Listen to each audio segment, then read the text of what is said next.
지금 당신의 관계 회로는 켜져 있는가?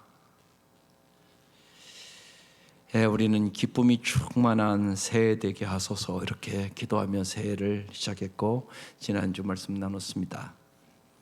제가 1년의 설교 계획을 짜면서 새해 설교하는 목적은 문제보다 더 큰 관계를 즐길 줄 아는 성숙하고 기쁨이 충만한 성도들로 자라가는 것이다. 이게 제가 목표를 갖고 한 해 말씀을 증거할 내용들입니다.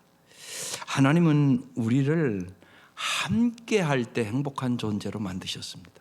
그래서 독처하는 것이 좋지 못하고 말씀하시고 하와를 만들고 가정을 이루십니다. 서로 깊이 사랑하고 의지하며 살아가도록 관계의 정체성을 부여하신 겁니다. 그런데 우리는 서로 사랑하는 방법을 잘 배우지 못한 채 상처 주고 상처받으면서 여전히 관계의 어려움 속에 살아가는 가정들이 들어가 보면 너무나 많습니다. 이제 우리는 새해 특별히 관계의 기술을 잘 배워서 인간관계에서 일어나는 크고 작은 상처를 예방하고 치유하며 자신과 상태를 예수님처럼 온유하게 받아들이는 법을 반드시 배우셔야 합니다. 내가 온유한 보호자가 되어야 된단 말입니다. 분열과 상처를 넘어서 함께 모이기를 기뻐하는 진정한 코이노니아, 교제의 공동체를 가정에서 교회에서 경험해야 하는 것입니다. 코로나19로 어려운 때 정말 우리는 정말 은과 금은 없어도, 사도행전에 그러잖아요. 은과 금은 없지만 나사렛 예수의 이름으로 걸으라. 걷잖아요. 정말 은과 금은 없어도 예수님께 받은 마음으로 얼마나 잘 사랑했는가, 그리고 그 사랑을 얼마나 잘 표현하고 사는가, 이것을 우리가 유산으로 남길 수 있지 않겠어요? 참 그때 경제적으로는 어려웠는데 더 사랑하고 사는 것 같아. 그러면 이 코로나 사태는 위기가 기회로 변화되는 축복이 임하게 되는 것입니다.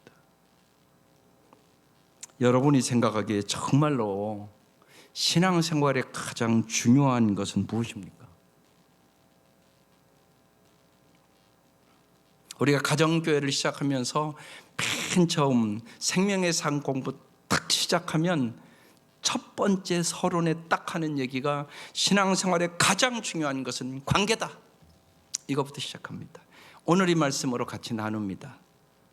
예수께서 사두개인들로 대답할 수 없게 하셨담을 바리새인들이 듣고 모였습니다. 그 중에 한 율법사가 예수님을 시험하면서 묻는 겁니다. 선생님, 율법 중에 어느 계명이 큽니까? 예수님께서 명확하게 대답하십니다. 내 마음을 다하고 목숨을 다하고 뜻을 다하여 전심전력하여 주 너의 하나님을 사랑하라.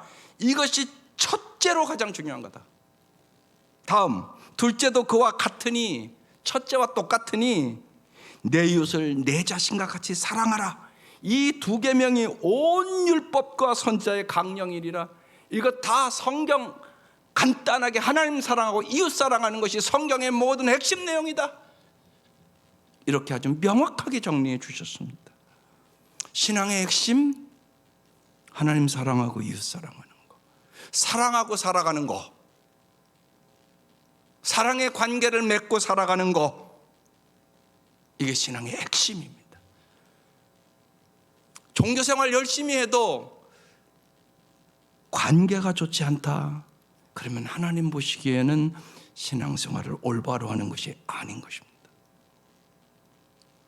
정말 우리가 우리 주 예수 그리스도의 은혜를 깨닫고 우리는 하나님의 사랑과 용서를 받아서 정말 사람과의 관계를 회복시킬 수 있는 능력을 얻게 되는 것입니다. 하나님은 우리들이 하나님의 도우심으로 서로 연약함을 도와주고 부족함을 채워주고 허물을 덮어주고 좋은 것을 말해주고 뛰어난 것을 인정해주며 정말 관계 행복을 누리고 기쁨이 충만한 삶을 살기를 하나님은 원하십니다. 하나님은 모든 사람이 정말로 하나님을 사랑하고 이웃을 사랑하는 삶을 살기를 오늘 이 본문에 간절하게 말씀하고 계신 것입니다. 그래서 우리가 진실로 세상에 배울 것이 많지만 사랑하고 살아가는 법을 배우셔야 합니다. 분명한 것은 사람은 가도 사랑은 영원히 남습니다. 그런데 이 말씀 설교 안 들은 사람 어디 있겠어요? 부부간에 사랑하고 살아가야 된다 이건 모르는 사람이 어디 있겠어요? 근데 잘 안 되잖아요. 실제로 들어가 보면 수많은 가정이 사랑이 없습니다. 왜 그렇다고 생각하세요? 좀 고민해야 되지 않겠습니까? 그 문제. 아니 내가 10년, 20년 생활을 했는데 진짜 사랑하고 살아가는 건가? 그래서 오늘은 우리의 서로를 사랑하며 기쁨 충만함을 누리기 위하여 관계 회로에 대해서 말씀을 나누려고 합니다.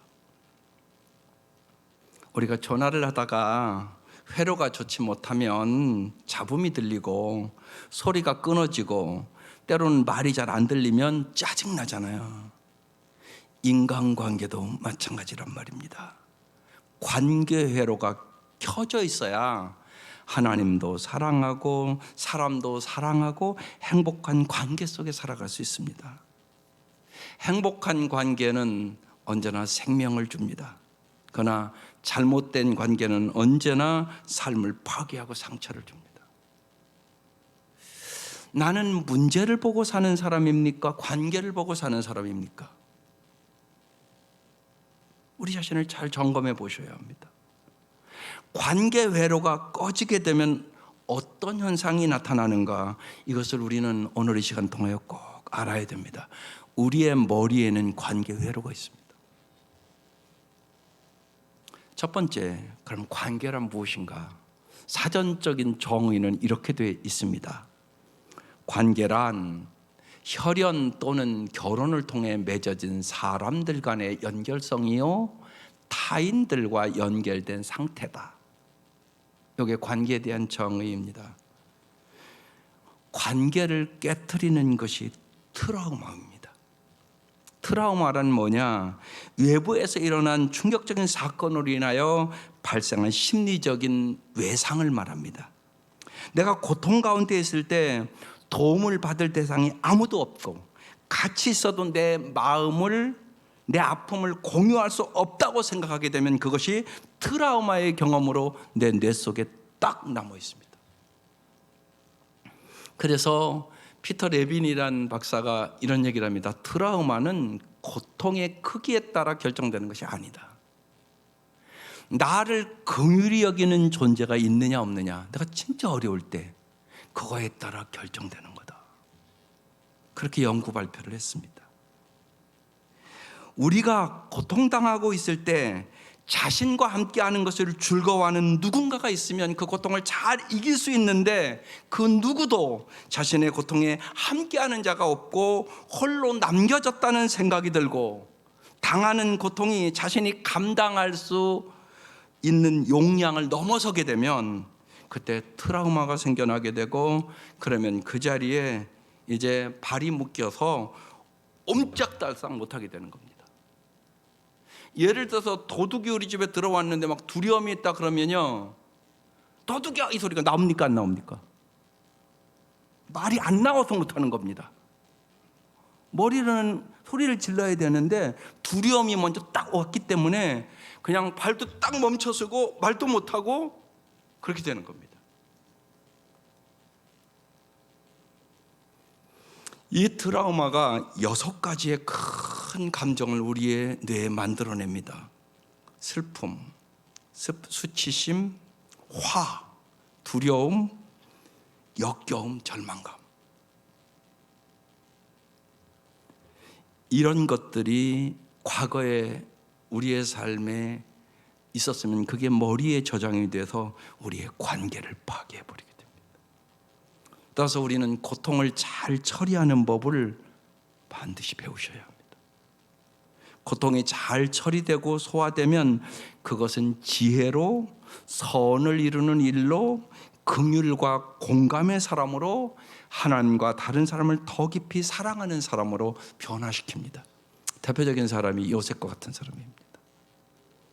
따라서 고난을 잘 받아들인다는 것은 삶의 어려움들을 트라우마 없이 통과하고 모든 상황에 관계지향적으로 반응한다는 의미입니다. 그래서 고난을 잘 받기 위하여 우리가 영적으로 반드시 성숙해야 되는 겁니다. 성숙한 사람들의 특징은 어려운 감정들을 잘 소화해낼 수 있는 능력이 생긴 사람들입니다. 성숙한 사람들은 수치와 슬픔과 화와 두려움과 역겨움과 절망감 6가지의 부정적인 감정을 경험했을 때 평안한 상태로 빨리 돌아갈 수 있는 사람들입니다. 성숙한 사람들은 어려움이 닥쳐와도 흔들리지 않고 하나님의 가치관을 가지고 살아갈 수 있는 능력이 있게 됩니다. 그래서 성경은 끊임없이 우리에게 그도의 장성한 분량까지 성숙하라고 얘기하는 겁니다. 만일 우리가 영적으로나 정서적으로 성숙해져서 고통에 직면했을 때도 두려움에 반사적으로 반응하기보다 주변 사람들에게 생명을 주는 방식으로 고통을 해결할 수 있다면 그것이 세상에 놀라운 큰 기쁨의 소식으로 전달되게 됩니다. 고난을 잘 받는 삶의 그래서 최고의 비결은 그리고 최고의 모델은 예수님이십니다. 그래서 믿음의 주요 온전케 하신 예수를 바라보고 살라고 얘기하는 것입니다.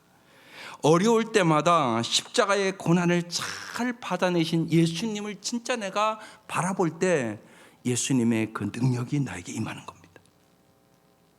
대표적인 말씀이 예수님이 겟세마네 동산에서 십자가의 죽음을 피하고 싶은 마음을 드러내셨습니다. 그때 얼마나 괴로우셨는지 땀이 핏방울이 되도록 기도하셨다고 기록되어 있습니다. 그러면서 이렇게 기도하지 않습니까? 아버지여, 만일 아버지의 뜻이거든 이 잔을 내게서 옮기시옵소서. 그러나 내 원대로 마시옵고 아버지의 원대로 되기를 원하나이다 하시니 예수께서 힘쓰고 애써 더욱 간절히 기도하시니 땀이 땅에 떨어지는 핏방울같이 되더라. 이렇게 기록되어 있습니다. 이런 상황 속에서도 예수님은 하나님과 교감을 유지했고 잡혀가면서도 제자들의 안녕을 생각하셨고 배려와 용서와 긍휼을 보여주셨습니다. 예수님은 하나님과 깊은 관계를 가지셨기 때문에 고난을 잘 받을 수 있었다는 사실입니다.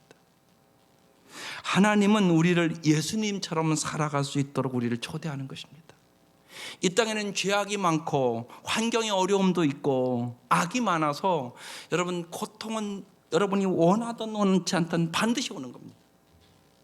여러분의 자녀들도 반드시 올 것입니다. 거기에 대해서 우리는 준비해야 되지 않겠습니까? 하나님은 우리를 하나님과 사랑의 상태로 교감하고 정말 몸과 마음과 뜻을 다해 하나님을 사랑하고 내 이웃을 내 몸과 같은 사랑의 공동체를 만들로 말미암아 이 땅의 어떠한 역경과 고난도 이기게 해주시기를 원하셔서 오늘 말씀 주신 겁니다. 두 번째, 그럼 관교회로는 뭡니까? 하나님 우리의 뇌에 하나님과 타인과 교감하고 교류함으로 관계를 세워야 함을 인식하는 관계회로를 만드셨습니다. 관계회로는 우리가 눈을 감으면 아무것도 볼 수 없는 우리의 시각회로와 흡사합니다. 관계회로를 전등의 스위치에 비유하면 쉽습니다. 여러분 우리가 어두워서 집에 들어가면 제일 먼저 뭐 합니까? 스위치부터 딱 하잖아요. 그래야 환해지니까. 방의 스위치를 끄면 안 켜면 아무것도 볼 수 없습니다. 우리의 관계 회로가 꺼지면 하나님과 교제뿐만이 아니라 사람과의 관계 맺기가 어렵습니다. 하나님과의 교류의 첫 단계는 그래서 우리의 관계 회로가 켜져 있는지 확인해 보는 겁니다. 관계 회로는 하나님이 우리에게 관심이 있다는 것을 내가 느끼게 해주기 때문에 그렇습니다. 관계 회로가 켜져 있으면 사랑과 생명을 주고받기를 원하게 되고, 기쁠 때나 슬플 때나 관계를 아주 소중히 여기게 되며 하나님과 사람들과 교감을 갈망하게 됩니다. 그러나 관계 회로가 딱 꺼져버리잖아요. 그러면 고통 속에 홀로 있다는 느낌을 갖게 되고, 트라우마에 해당하는 아까 그 6가지 감정이 나를 지배해버립니다. 히브리서 13장 5절에 이런 말씀이 있습니다. 내가 결코 너희를 버리지 아니하고 너희를 떠나지 아니하리라. 주님은 언제나 우리와 함께하며 도와주기를 원한다는 얘기입니다. 그런데 내 관계로가 딱 꺼지잖아요. 그러면 함께 계신 것을 전혀 경험할 수 없습니다. 머리로는 하나님 계시다고 그러는데 내 삶의 경험이 안 되는 것입니다. 그래서 우리는 언제나 관계로가 켜진 상태에서 살아야 합니다. 그러면 관계로가 켜졌는가 꺼졌는가 어떻게 알 수 있습니까? 관계회로 점검표가 있습니다. 한번 보겠습니다. 첫 번째, 당신이 내 눈에서 사라졌으면 좋겠다. 당신이 어떤 감정인지 듣고 싶지도 않다. 부정적, 모욕적 두려움과 분노의 단어나 그와 관계된 사람이 계속 떠오른다. 나는 지금 당신과 교감하고 싶지 않다. 나는 지금 당신의 말에 귀를 기울이고 싶지 않다. 상대방을 신문하고 판단하고 공격하고 잘못된 것을 지적하고 싶다. 만일 이 질문 중에 하나라도 그렇다 라는 응답이 나오면 당신의 관계로는 꺼진 상태에 있는 사람입니다. 관계로가 꺼진 상태에 있으면 기쁨으로 살아갈 수 있는 능력을 잃어버리게 됩니다. 기쁨이 전혀 없습니다. 하나님과 타인과의 관계를 맺지 못하고 그들을 정서적으로 그들의 아픔과 어려움과 상처를 인식하기보다는 언제나 문제거리로 인식하게 됩니다. 그래서 기쁨이 없는 부모는 언제나 자녀들과 즐거워하기보다 언제나 자녀들의 행동을 바로잡는 데만 언제나 초점이 맞춰져 있습니다. 그러니까 날마다 야단치는 엄마가 되는 겁니다. 너 그거 좀 똑바로 해. 왜 그렇게 하냐? 이렇게 하라고 엄마가 했잖아. 하루 종일 그 소리를 합니다. 그 엄마가 기쁨도 없고 관계로가 꺼진 엄마입니다. 그러나 관계로가 켜져 있으면 다른 사람의 생각이 궁금하고 교감하고 관계를 구축하는데 적극적으로 참여하고자 합니다. 그래서 관계로가 켜져 있으면 아주 근사한 남편이 될 수 있고, 관계로가 꺼져 있으면 아주 비관계적인 무서운 남편이 됩니다. 비판하고 정죄하고 얘기하다 보면 금방 가깝게 저 사람 말이 안 돼, 이런 경험을 하고 살아갑니다. 그래서 이 관계로가 꺼져 있으면 상대방에 대해 호기심도 없고 감사한 것도 없고 친절하게 대하지도 아니하고 서로 눈을 맞춘 경험이 별로 없습니다. 그러나 관계로가 켜져 있으면 상대방을 도와주기 위하여 호기심이 언제나 있게 되고요, 감사한 것이 많아지고요, 또 말도 부드럽고 친절하게 하게 되고요, 서로 눈 맞추는 것이 낯설지가 않습니다.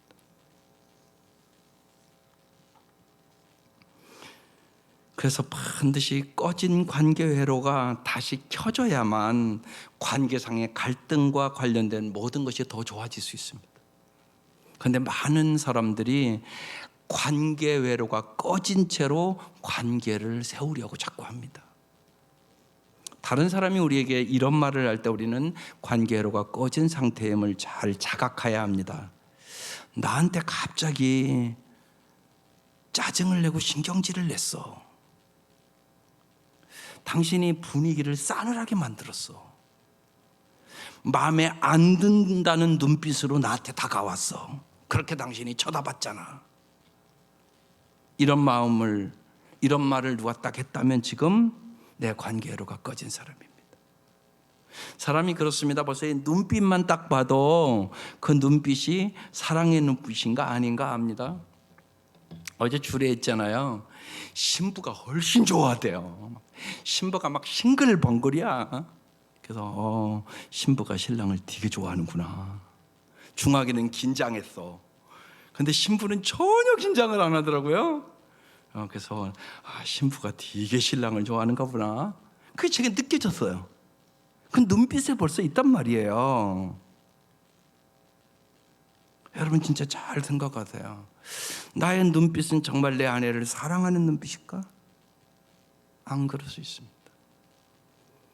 그렇게 안 되면 관계 회로가 꺼져버리게 된다는 얘기입니다. 우리는 관계 회로가 꺼졌을 때 바로 알아차릴 수 있도록 세심한 주의를 기울여야 합니다. 관계 회로 상태를 자각하는 것은 언제나 자신의 책임이기 때문에 그렇습니다. 그래서 정말로 여러분이 저녁에 집에가 어두우면 언제나 불을 먼저 딱 켜는 것처럼 관계 회로를 켜는 것이 언제나 중요합니다. 그게 아주 습관화되어야 됩니다. 관계 회로가 켜지지 않은 성도들이 너무나 많습니다. 안타깝게도 많은 크리스찬들이 어두울 때 불을 켜는 줄 알면서도 관계 회로를 다시 켜는 것이 평강의 회복을 위하여 얼마나 중요한지를 모르고 사는 성도들이 많습니다. 관계 회로가 켜져 있으면 이런 상태가 됩니다. 감사와 샬롬이 풍성한 상태가 됩니다. 내 마음에 감사가 넘친다고요. 그리고 평강이 있다고요. 또 관계의 용량이 증가합니다. 정서적으로 내가 너그러운 사람이 됩니다. 그래서 별거 아닌 것 같고 안 싸웁니다. 그럴 수도 있지 뭐 이러고 넘어갑니다. 잘. 그뿐만이 아니라 소속감을 갖게 됩니다. 외롭거나 소외감이 없어집니다. 나와 함께 해주기 때문에. 또 하나님과 다른 사람과의 관계가 회복됩니다. 특별히 감사와 샬롬의 상태를 잊어버렸을 때 저는 언제나 마음이 어려우면 빌립보서 4장 6, 7절 말씀을 언제나 깊이 묵상합니다. 아무것도 염려하지 말고 오직 모든 일에 기도와 간구로 너희 구할 것을 감사함으로 함께 하려라. 그리하면 모든 지각에 뛰어난 하나님의 평강이 그도 예수 안에서 너희 마음과 생각을 지키시리라. 이 말씀을 꼭 붙잡고 하나님, 내가 이런 염려가 있고 이런 걱정이 있고 이런 불안이 있고 이런 두려움이 있습니다. 하나님 앞에 앉아서 그것을 다 고백하고 나면 반드시 주어지는 것이 평강입니다. 하나님 말씀하십니다. 네가 왜 걱정하냐? 내가 해주는데. 네 교회냐? 내 교회다. 하나님 그렇게 말씀하십니다. 이 교회 네가 책임지는 거 아니야. 내가 진짜 목사야. 이러십니다. 그러니까 얼마나 평강이 옵니까? 언제나 사람은 내 힘으로 하려고 그러다가 절망하고 좌절하고 분노하고 싸우고 관계를 깨뜨리고 그러는 것입니다. 여러분, 평강이 있어야 기쁘고 행복한 겁니다. 평강의 삶을 살기 위하여 관계 회로를 켜는 것은 우리의 최우선 순위가 되어야 하는 겁니다. 평강을 잃어버리면 제일 먼저 관계 회로가 꺼지기 때문에 그렇습니다. 관계 회로를 켜기 위하여, 복원하기 위하여 할 수 있는 두 가지 구체적인 방법이 있습니다. 몸을 위한 샬롬 3가지, 그리고 감사하기. 여러분 꼭 기억하셔야 됩니다. 여러분이 이제까지 사랑하라는 설교 수없이 들었잖아요. 근데 왜 안 되는 겁니까? 거기에 대해서 이제 뇌과학을 연구하고 정말 왜 사람들이 그렇게 사랑의 메시지를 많이 듣는데 사랑의 사람으로 안 변할까? 그래서 이제 연구해서 실습하고 나온 결론입니다. 몸을 위한 샬롬 3가지, 몸을 진정시키는 운동입니다. 이 운동을 하면 어떤 유익들이 오냐? 내 몸에 부정적인 감정, 분노, 두려움, 불안, 수치, 슬픔, 역겨운 절망감에 대한 반응을 줄여줍니다. 또 분노의 상태가 지속되면 통제센터의 관계 회로가 제대로 작동을 하지를 않습니다. 고장난단 말입니다.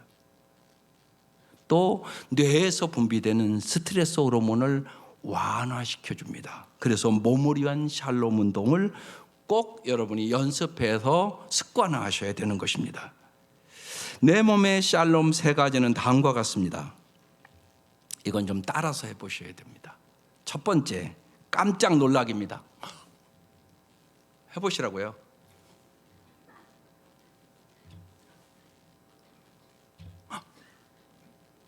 그러면서 이렇게 하는 겁니다. 시편 56편 3절을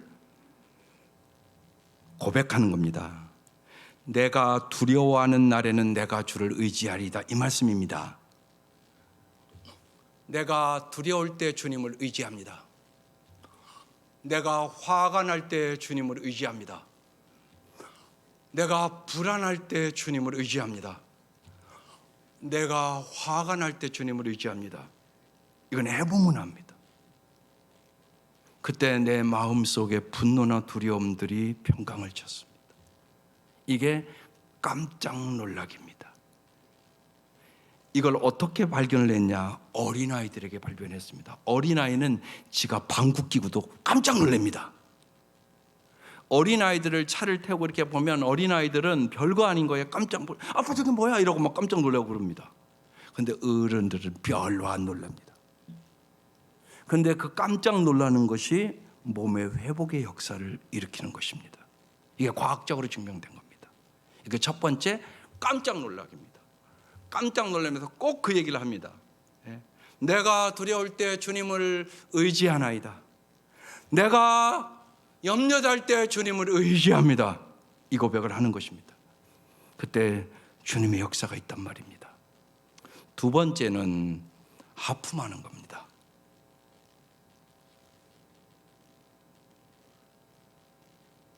내가 두려울 때 주님을 의지합니다. 내가 두려울 때 주님을 의지합니다. 여러 번 하는 겁니다. 하품할 때. 참 하나님은 우리의 몸을 기가 막히게 만든 겁니다. 놀랄 때 놀라고 하품할 때 하나님께서 우리의 몸에 샬롬 상태를 유지시켜 주는 것입니다. 참 놀랍습니다, 진짜. 그래서 하품하고 내가 두려울 때 주님을 의지합니다, 이 고백하는 겁니다. 여러 가지 염려가 생길 때 주님을 의지합니다. 불안할 때 주님을 의지합니다. 그렇게 고백하는 겁니다. 또 하나는 세 번째, 가슴을 두드리고 문지르는 것입니다. 쇄골 밑에 두드리는 것입니다. 두드리고 문대는 것입니다. 문대고 똑같은 것입니다. 내가 두려울 때 주님을 의지합니다. 문지르고 내가 두려울 때 주님을 의지합니다. 그때 주님의 평강이 임한다는 것입니다. 이건 이미 증명된 겁니다. 직장에서 어느 분이 상사에게 엄청난 스트레스를 받고 정말 마음속에 상사를 때려 죽이고 싶은 마음이 들었다고 그럽니다. 막 화가 올라와서 막 억제를 못해서. 그래서 이걸 해본 거예요. 실제로 이것을 내가 화가 날 때 주님을 의지합니다. 내가 상사에게 화가 날 때 주님을 의지합니다. 내가 상사에게 화가 날 때 주님을 의지합니다.